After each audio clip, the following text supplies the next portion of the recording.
it's me. Alright guys, so today I'm doing a full face beat, but this is my natural face beat. I mean, I get you guys are gonna look at me crazy. I get it. This is a lot of makeup, but this is my natural face beat. So what I'm doing here is just highlighting and bringing out what I naturally have. Dark lids while still adding a little warmth and making sure I keep that glow to my skin.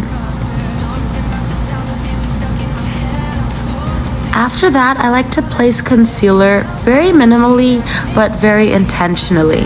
So I like to just put it in the under eyes and in the places that I really need it, then blend it out very well. Then I go in with another concealer. I love double concealing. I found that it really helps brighten my under eyes. And honestly, I just keep this on the bridge of the nose and in the center of the face to really brighten everything.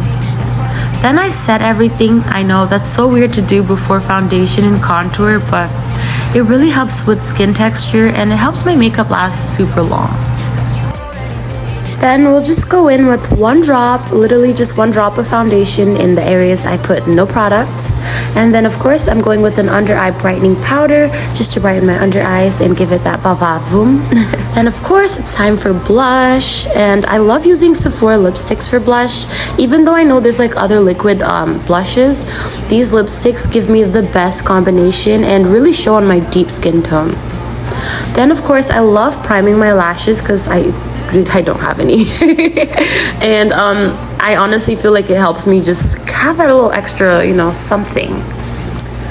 And then I love going in with a dark liner and giving myself basically my lips but better, so a very like purplish neutral dark lip. Then I set everything and here is the final look, guys. I hope you guys like it. As you can see, it's still very glowy, natural, but just a little extra. Hope you enjoyed the video. Catch you guys next time.